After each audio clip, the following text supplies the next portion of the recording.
This episode is brought to you by Shopify. Forget the frustration of picking commerce platforms when you switch your business to Shopify, the global commerce platform that supercharges your selling wherever you sell. With Shopify, you'll harness the same intuitive features, trusted apps, and powerful analytics used by the world's leading brands. Sign up today for your $1 per month trial period at shopify.com/tech, all lowercase. That's shopify.com/tech. Ryan Reynolds here from Mint Mobile. With the price of just about everything going up during inflation, we thought we'd bring our prices down.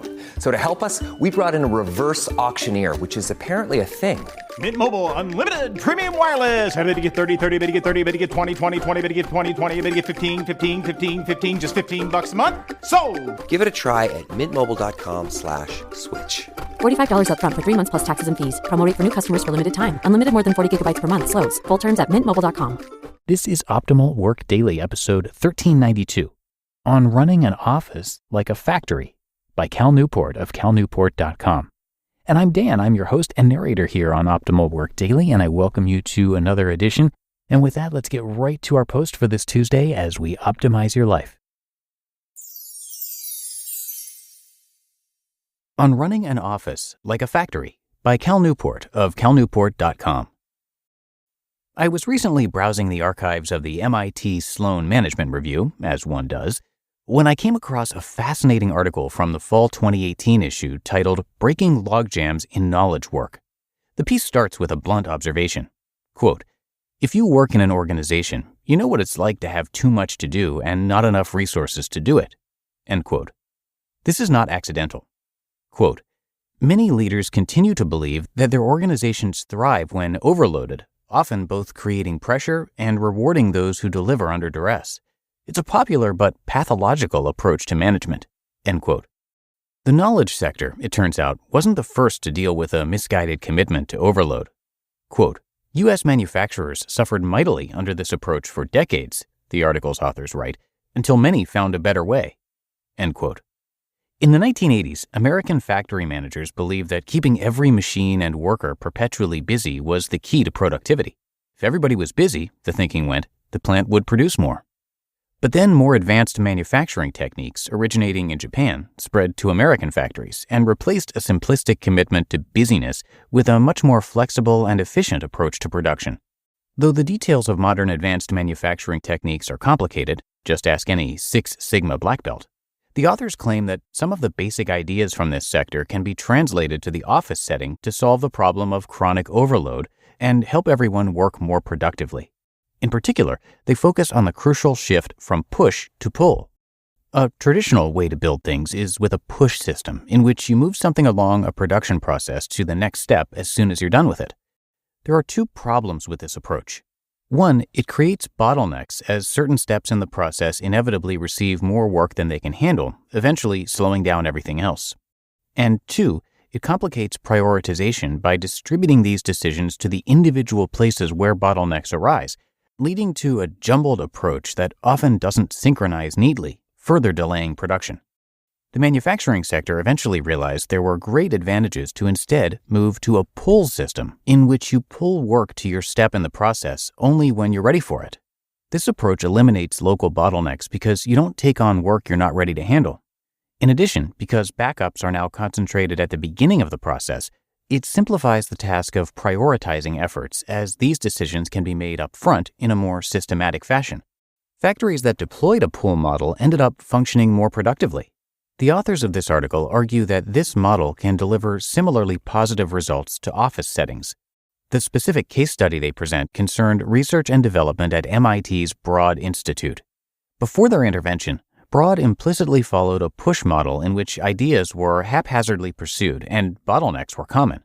Quote, "When knowledge work processes are managed via push, it's difficult to track tasks in process because so many of them reside in individual email boxes, project files, and to-do lists. Complicating matters, talent employees, particularly those in innovation-focused environments, have a knack for continually pushing more new ideas into an organization than it's equipped to process." End quote. To switch to a pull model, the R&D group mounted on the wall a flowchart that captured the steps required to move an idea from conception to deployment. They then represented projects as post-it notes on this flowchart, affixed to their current step in the process. This visual tool made it simple to enforce limits on works in progress at each step by having projects be pulled from one step to the next, preventing overload. This shift made a big difference. Quote, "The exercise led to 2 insights. First, there was an obvious lack of common prioritization. Nobody was aware of every project, there was little consensus about which ones mattered most, and many projects overlapped or competed with others. Second, the system had too much work in process. Comparing the number of current projects with recent delivery history showed that employees had at least twice as much work as they could complete in the best of circumstances." End quote. By implementing a pull system that made all of the ongoing work transparent and placing limits on work in progress, the Broad Institute was able to significantly improve the efficiency with which they completed projects. This shift from push to pull is just one idea among many that could help make better sense of the chaos that defines modern knowledge work. As I argued recently, the time has come to start seeking these ideas. We can no longer allow the efforts in this sector to unfold as a haphazard cascade of email messages and hastily organized Zoom calls. We need to take seriously not just how much we work, but how this work is organized. You just listened to the post titled "On Running an Office Like a Factory" by Cal Newport of calnewport.com. This show is sponsored by BetterHelp. Do you ever find yourself getting caught up in comparison, seeing the successes of others and wishing your life looked the same? If so, then you know how difficult it can be to manage these feelings. Therapy can help you focus on what you want instead of what others have, so you can start living your best life. And therapy is for everyone. Even if you haven't experienced major trauma, it's a great place to learn positive coping skills, boundary setting, and personal empowerment, which can have an amazing impact on both your personal and professional life. If you're thinking of starting therapy, give BetterHelp a try. It's entirely online, designed to be convenient, flexible, and suited to your schedule. Just fill out a brief questionnaire to get matched with a licensed therapist and switch therapists anytime for no additional charge. Stop comparing and start focusing with BetterHelp. Visit betterhelp.com/workdaily today to get 10% off your first month. That's BetterHelp, HELP.com/workdaily. When it comes to hiring, don't go searching for the one. Just meet your match with Indeed. Indeed is your matching and hiring platform with over 350 million global monthly visitors and a matching engine that helps you find quality candidates fast. Ditch the busy work. Use Indeed for scheduling, screening, and messaging.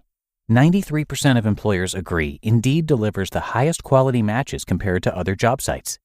One of the things I love about Indeed is that it filters out incompatible applicants. So when you're hiring, the process is much faster and you only have to consider applicants that are already likely to be a great fit.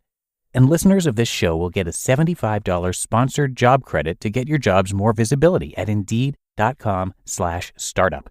So just go to Indeed.com/startup right now and support our show by saying you heard about Indeed on this podcast. Indeed.com/startup. Terms and conditions apply. Need to hire? You need Indeed. And thank you to Cal, who is a super popular writer with a book that's being talked about everywhere, it seems, and that is called Deep Work. It's one of 6 self-improvement books that he's written. And to give you a little more background about Cal, he completed his undergraduate studies at Dartmouth College in 2004 and then received a PhD from MIT in 2009 in computer science. Then for a couple years, he was a postdoctoral associate in the MIT computer science department. And in 2011, he joined Georgetown University as an assistant professor of computer science and was granted tenure in 2017. His work today focuses on distributed algorithms in challenging network scenarios. You know, the basic stuff. And again, he has multiple popular books that are definitely worth your time, plus his blog called Study Hacks. And also you can check out his relatively new podcast, which is called Deep Questions. And you can find all of that and more at calnewport.com.